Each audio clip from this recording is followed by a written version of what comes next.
First stage of the Livonian War, which began in 1558, brought the Grand Duchy of Lithuania to the brink of military and political catastrophe. A significant portion of Belarusian lands fell under the control of the Muscovite state.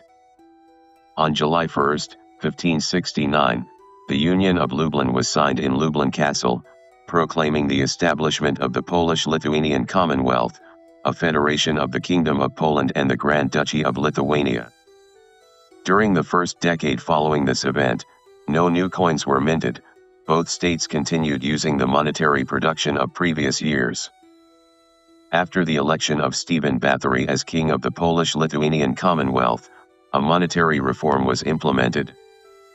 The objective was the unification of Polish and Lithuanian coinage, introducing a standardized system in terms of weight, size, and fineness.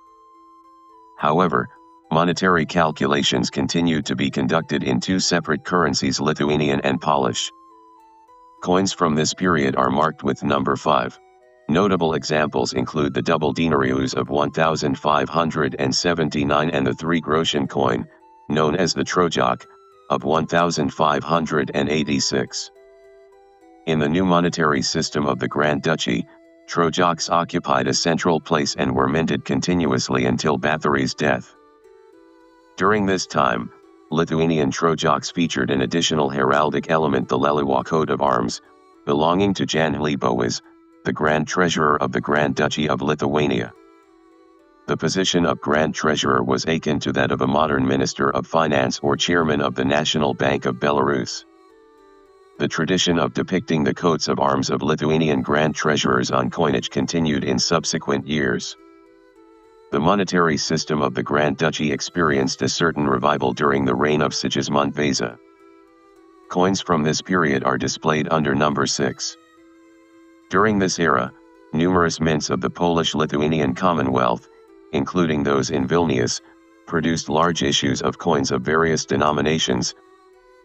Among them, the double Lithuanian denarius, its obverse featuring the monogram of Sigismund Vasa, the year of minting, and the denomination in Roman numerals, the reverse depicting the Pahonia coat of arms. The groschen, including a specimen minted in Vilnius with an erroneous date of 1262, an extremely rare example. The Polturok, 1.5 groschen. The Sostak, 6 groschen. The Ort, equivalent to 10 groschen. High-quality gold coins of 980 fineness were also minted, including ducats, 3 ducat, 5 ducat, and 10 ducat coins, the latter known as the Portugal. The production of trojaks continued, with the Roman numeral 3 prominently displayed on the upper part of the obverse. These coins gained popularity in Europe in a rather unusual way. For example, in the Balkans, aesthetically appealing coins featuring Sigismund III Vasa were worn as pendants, fashioned into bracelets, or used as decorative elements for household items. Our collection includes 4 such coins. Now, we turn our attention to the exhibits marked with number 7. The mid-17th century.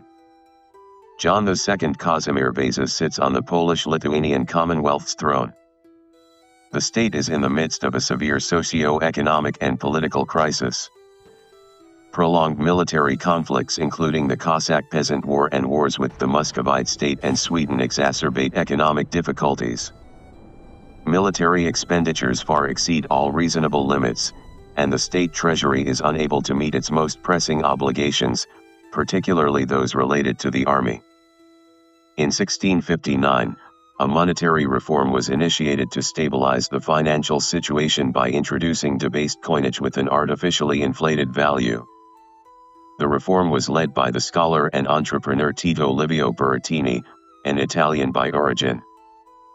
A new credit currency, the copper solidus, TALAG, was introduced, with a real value amounting to only 15% of its nominal worth.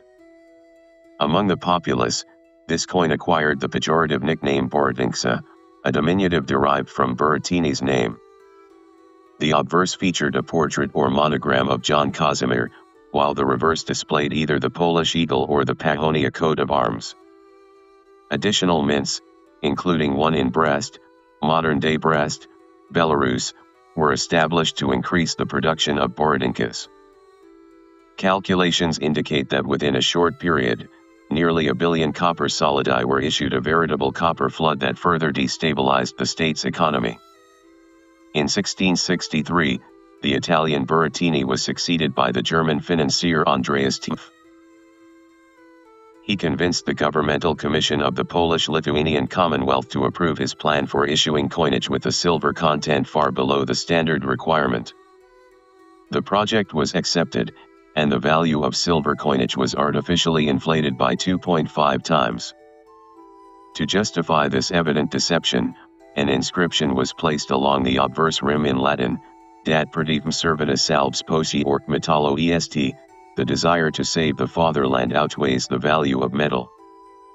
30 groschen coins, in which the actual silver content did not exceed 12 groschen, became known as Tief, after the financier's surname. These coins were widely recognized as debased currency. Their issuance fueled inflation, leading to dire consequences for the financial system of the Polish-Lithuanian Commonwealth. To learn more about the further history of monetary circulation in Belarus, scan QR code number 5. Thank you for your attention.